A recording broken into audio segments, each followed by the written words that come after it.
Bonjour peuple béni de l'Éternel. Pour chaque jour que Dieu fait, nous rendons des actions de grâce. Pour toutes choses nouvelles dans nos vies, nous bénissons son nom car lui seul peut tout pour nous. Attribuons tout mérite à notre Seigneur et à notre Sauveur parce que ce n'est ni par la force ni par la puissance.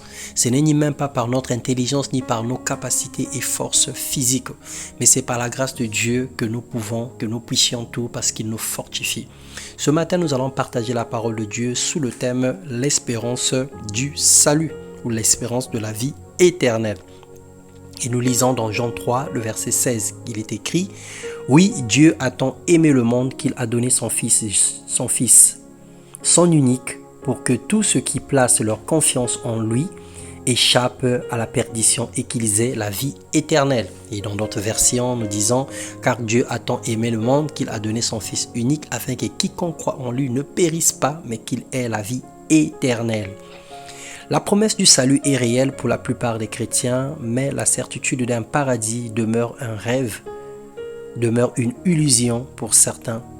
Et bon nombre de chrétiens sont d'avis que Jésus est le même hier, aujourd'hui et éternellement, qu'il est le chemin, la vérité et la vie, mais cependant ne s'interrogent pas sur leur sort, sur leur vie après la mort. Certains disent ou enseignent qu'on ne peut pas perdre le salut, alors que dit la Bible, que disent les Écritures et comment se fait-il si on doit perdre le salut ou pas?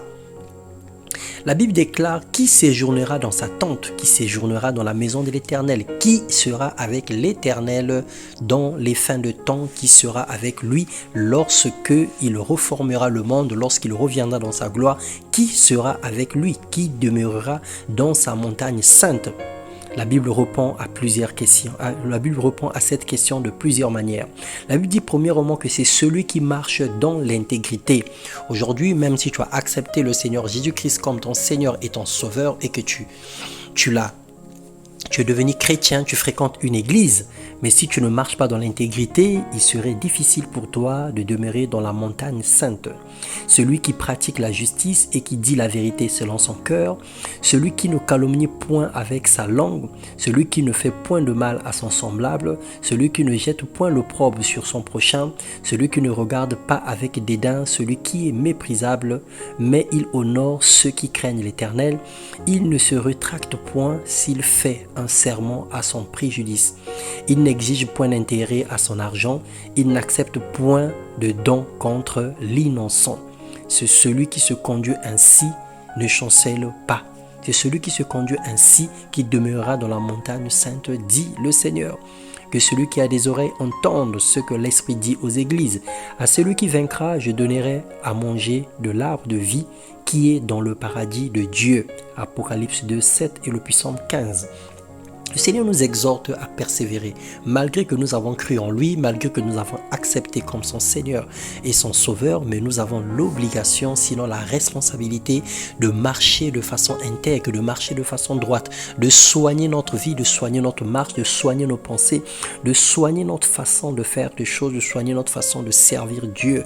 Nous devons aligner nos pensées avec la parole de Dieu et nous devons vivre selon sa volonté.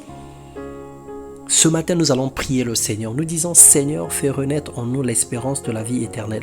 Autant que nous espérons aux prémices du royaume des cieux, la guérison, le pain quotidien, la protection divine et autres, autant nous voulons également espérer à un retour glorieux du Seigneur Jésus-Christ et vivre dans la gloire avec lui. Et nous disons que le Seigneur nous donne de croire à un futur meilleur et d'être prêt pour son retour glorieux dans le nom de Jésus. Bien-aimés frères et sœurs, la vie ne se résume pas seulement à 40 années de vie, à 60 années de vie, à 80 ans ou même à 120 ans ou 150 ans de vie. La vie ne se résume pas qu'à ça, parce qu'il est écrit qu'il est réservé à l'homme de mourir qu'une seule fois, après quoi vient le jugement. Et tout homme sera appelé en jugement pour les actions qu'il a faites sur la terre. Ne vous y trompez pas. Ne vous y trompez pas, ce temps-là viendra. Celui qui nous a créés, celui qui est responsable de notre vie, celui qui est responsable de notre âme, celui qui est responsable de notre esprit, nous demandera les comptes. Autant qu'un père demande des résultats à son enfant qu'il envoie à l'école, qu'il paye la scolarité, autant le Père Céleste nous demandera les comptes sur notre vie, sur tout le potentiel qu'il a mis sur nous, les dons, les grâces, les talents, tout ce qu'il a investi en nous. Il arrivera un temps où il demandera les comptes. Il nous dira: comment as-tu marché? Qu'as-tu fait avec ce que j'avais investi à toi? Qu'as-tu fait avec ce que j'avais mis à l'intérieur de toi? Nous rendrons des comptes à Dieu. Alors c'est maintenant et c'est le moment que chacun regarde à l'intérieur de soi, que chacun soigne sa vie, soigne sa marche, que chacun lave ses vêtements et se purifie davantage. Que chacun recherche le bien, que chacun recherche la gloire de Dieu, que chacun recherche l'intérêt de Dieu et que chacun marche dans la droiture. Que le Seigneur vous bénisse. Bonne nouvelle semaine. Que toute cette semaine soit une semaine bénie et que nous avançons lentement et sûrement pour entrer dans le nouveau mois qui nous attend, qui est le mois du bilan, qui est le mois de la synthèse. Nous allons voir ce qui s'est passé entre janvier et juillet pour savoir ce qui va arriver entre juillet et décembre. Et nous avons le temps de crier à Dieu pour réclamer les changements. Que le Seigneur vous bénisse et qu'il vous garde au centre de son amour dans le nom puissant de Jésus. Amen.